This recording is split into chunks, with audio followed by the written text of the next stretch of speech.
तुम एक ऐसे ग्रह पर खड़े हो जहाँ तूफान पूरे महाद्वीप से भी बड़े होते हैं, जहाँ हवा तुम्हें कुचल दे इससे पहले कि आवाज तुम्हारे कानों तक पहुंचे। सोचो, ये सब सुनाई कैसा देगा। धीमी हवाओं से लेकर गूंजते हुए तूफानों तक हर ग्रह की अपनी एक आवाज है। पर क्या हम उसे सुन सकते हैं? एक बार जब तुम ब्रह्मांड की आवाज सुनोगे, तुम कभी भी यूनिवर्स को वैसे नहीं देखोगे जैसे पहले देखते थे। आवाज को चलने के लिए एक माध्यम चाहिए, हवा, पानी या फिर पत्थर। पृथ्वी पर आवाज 10 ट्रिलियन ट्रिलियन अणुओं के बीच से होकर गुजरती है, लेकिन स्पेस में वहाँ हर घन मीटर में मुश्किल से 10 परमाणु होते हैं। न हवा, न पानी, कुछ भी नहीं जो आवाज को आगे बढ़ाए। यही वजह है कि स्पेस एकदम शांत है। लेकिन अगर मैं कहूँ कि हमेशा से ऐसा नहीं था। बिग बैंग के तुरंत बाद पूरा ब्रह्मांड एक उबलता हुआ प्लाज्मा का महासागर था। इतना गर्म, घना की आवाज उसमें आसानी से चल सकती थी। विशाल झटकों की लहरें पूरे ब्रह्मांड में फैल गईं। एक कॉस्मिक गूंज पैदा हुई। जो तुम अभी सुन रहे हो वो पहली आवाज है जो कभी बनी थी। नवजात ब्रह्मांड की आवाज। हमारे सौरमंडल के केंद्र में जलता है सूरज, एक विशाल शक्ति का प्रतीक। हर सेकंड सूरज 3.8 सेप्टिलियन वॉट्स की ऊर्जा छोड़ता है। इतनी ऊर्जा जितनी पूरी मानव सभ्यता ने कभी नहीं बनाई। अगर आवाज स्पेस में चल सकती तो सूरज का शोर हर सेकंड में लाखों न्यूक्लियर बमों जितना तेज होता। नासा ने सूरज की वाइब्रेशंस को रिकॉर्ड कर आवाज में बदला है। जो तुम सुन रहे हो वो सूरज की लगातार गूंज है, ऊर्जा का एक डरावना अंतहीन स्पंदन। लेकिन स्पेस की खामोशी ने इस गुस्से को चुप करा दिया है। जरा सोचो, अगर ऐसा ना होता। मरकरी सूरज के सबसे करीब एक शांत लेकिन अजीब ग्रह है। दिन में जलता हुआ और रात में जमता हुआ, और इसकी बिना हवा वाली सतह एकदम शांत। लेकिन इसके नीचे जीवन है। इसका लोहा युक्त कोर सिकुड़ रहा है, जिससे बड़े बड़े दरारें बन रही हैं। Mercury quakes. अगर तुम जमीन पर कान लगाओ तो शायद गहरे गूंजते शोर सुन पाओ। अब चलते हैं शुक्र पर, पृथ्वी का ट्विस्टेड जुड़वां।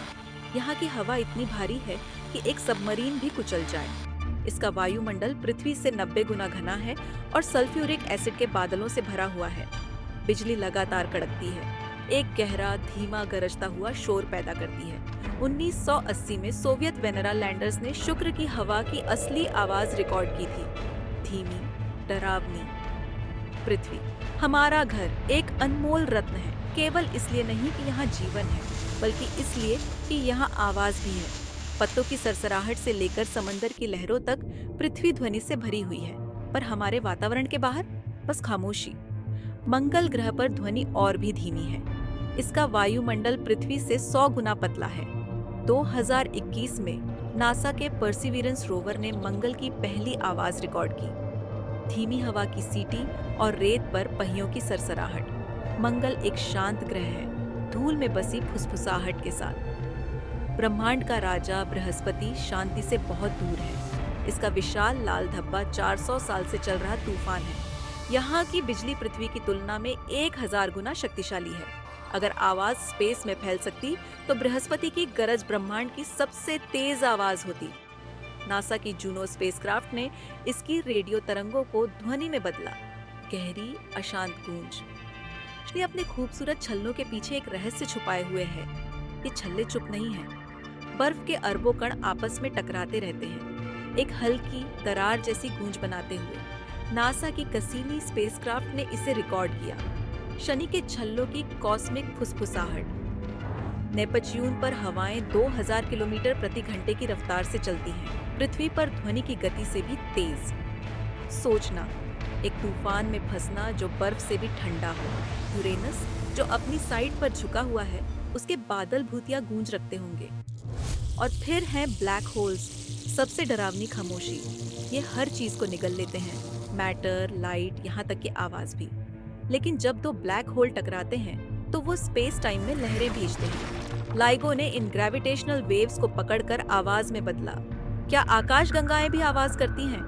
नासा ने पर्सेस गैलेक्सी क्लस्टर से डेटा लिया और उसे आवाज में बदला। इसका ब्लैक होल इतनी गहरी गूंज पैदा करता है जिसे हम सुन भी नहीं सकते, लेकिन वो आवाज अब भी गूंज रही है। अगर एक ब्लैक होल सच में अर्थ की तरफ बढ़ रहा हो तो क्या तुम उसे रोक पाओगे?